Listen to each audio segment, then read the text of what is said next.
কাৰণ 1992 চনত প্ৰায় মই কংগ্ৰেছ কৰি আহিছে বিভিন্ন বুথৰ ছেক্ৰেটাৰীৰ পৰা আৰম্ভ কৰি বুথৰ সভাপতি পিছৰ সময়খিনিত গোটেই সমষ্টিৰ যুৱং গছৰ সভাপতি তাৰপিছত যুৱং গছৰ জেনেৰেল ছেক্ৰেটাৰী ডিষ্ট্ৰিক্টৰ আৰু ডিষ্ট্ৰিক্ট কংগ্ৰেছ কমিটিৰ জেনেৰেল ছেক্ৰেটাৰীৰ পৰা আৰম্ভ কৰি ডিষ্ট্ৰিক্টৰ যুৱং গছৰ জেনেৰেল ছেক্ৰেটাৰী ডিষ্ট্ৰিক্টৰ জেনেৰেল ছেক্ৰেটাৰী পিছত মই আকৌ ব্লক সভাপতি উপসভাপতি হ'লোঁ BCC তাৰপিছত বৰ্তমান ব্লক সভাপতিৰ পৰা গৈ এতিয়া ইলেক্টেড প্ৰেচিডেণ্ট আছিলোঁ মই BCC তাৰপিছত DCCলৈ মোক প্ৰেৰণ কৰিলে তাৰপিছত ইমান পুৰণা কংগ্ৰেছ কৰ্মী স্বত্তেও মানে আজি পাঁচজনে প্ৰাৰ্থিত্ব দাবী কৰিছিলোঁ হয় আমিও জানো যে যিকোনো এজনে পাব তো বিবেচনা কৰিব লাগিছিলে যোগ্যজনৰ এজন দলীয় প্ৰাৰ্থী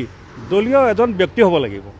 কিন্তু দেখা গ'ল যে দলতকৈও তেওঁলোকে গুৰুত্ব দিলে টকা পইচা শ্ব' বাজেট আমাৰ নেতৃত্বই গুৰুত্ব দিছে বুলি ভাবিছোঁ গতিকে তাৰ বিৰুদ্ধে মোৰ নিশ্চয় নিষেধাজ্ঞা থাকিব অত বছৰ কাম কৰি যদি স্বীকৃতি নাপাওঁ আৰু এতিয়া দেখিছোঁ কংগ্ৰেছত যেনেকৈ শশী দাস আগতে গুচি গ'লগৈ কংগ্ৰেছৰ পৰা UDF ঘূৰি অহাৰ লগে লগে টিকেট দিছে এবাৰ নহয় দুবাৰকৈ দিলে এতিয়া কংগ্ৰেছত সেইসকলৰহে মূল্য আছে যিসকলে দল বাগৰি থাকে আমি দলৰ নীতি আদৰ্শ মানি আমি সম্পূৰ্ণ কংগ্ৰেছ দলতে গোটেই লাইফটো পাৰ কৰিলোঁ আজি 92ৰ পৰা এতিয়ালৈকে যিমান বছৰ কাম কৰিলোঁ কিছুমানে তাত চাকৰিত জইন কৰাৰ পৰা ৰিটায়াৰ হৈ যায় ঠিক ইমানখিনি সময় আমি কংগ্ৰেছ কৰিলোঁ গতিকে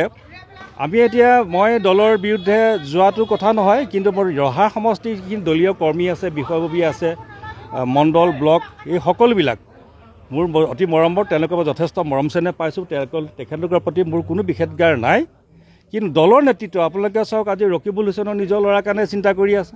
তাত জানো 5জন কেণ্ডিডেট নাছিলে তাক অকলে তেওঁৰ নামটো পঠিয়াইছে তানজিন হুছেইনৰ নামটো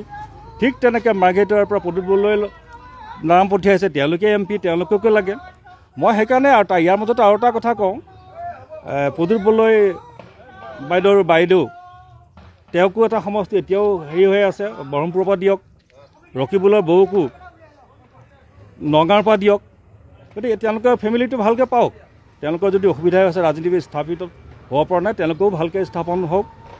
আৰু আমাৰ কাৰণে যিহেতু তেওঁলোকে চিন্তা নকৰে আমিও তেওঁলোকৰ কাৰণে এতিয়া চিন্তা কৰি লাভ নাই আৰু ৰাইজেও এইটো গোটেই সমষ্টি বিশেষকৈ ৰহা ব্লকটোত আমাৰ 18খন পঞ্চায়ত আছে ইয়াত 18টা মণ্ডল আছে এই 18টা মণ্ডল আমাৰ যিটো দাবী কৰি আছিলোঁ ইয়াৰ পৰা দিলেহে আচলতে জিকিব কিন্তু এই 18টা মণ্ডলৰ তেওঁলোকে কি চেঞ্চাছ কৰিলে বাকীমূৰীয়া ব্লকটো আমাৰ ৰহা সমষ্টিৰ ভিতৰত তাৰো ভোটাৰো আমাৰ নিজৰে কিন্তু তাত 10টা মণ্ডল আছে সম্পূৰ্ণ সেই মণ্ডলটো নতুন ব্লকটো নতুন ব্লক আৰু প্ৰাৰ্থী হিচাপেও উৎপল বনিয়া যাক টিকেট দিয়াৰ কথা কৈছে তেওঁ আহিছে যোৱা 16 মাৰ্চত তাৰ আগতে তেওঁ অসম জাতীয় পৰিষদৰ পৰা উঠিছিলে তাৰ আগতে BJP আছিলে তাৰ আগত তেওঁ পিছত ঘূৰি আহি আকৌ AJP পৰা টিকেট লৈ যেতিয়া হাৰিলে কিছুদিনৰ পিছতে আকৌ তেওঁ ইফাল কৰি কংগ্ৰেছত যোগদান কৰাৰ আগতে তেওঁ আমি গম পোৱা মতে তেওঁ BJPৰ নেতা পীযুষ হাজৰিকা ডাঙৰীয়াৰ ঘৰলৈ গৈ তেওঁ BJPত যোগদান কৰিম বুলি কৈছিলে ঠিক তেনেকৈ মণিমাধৱ মহন্ত হওক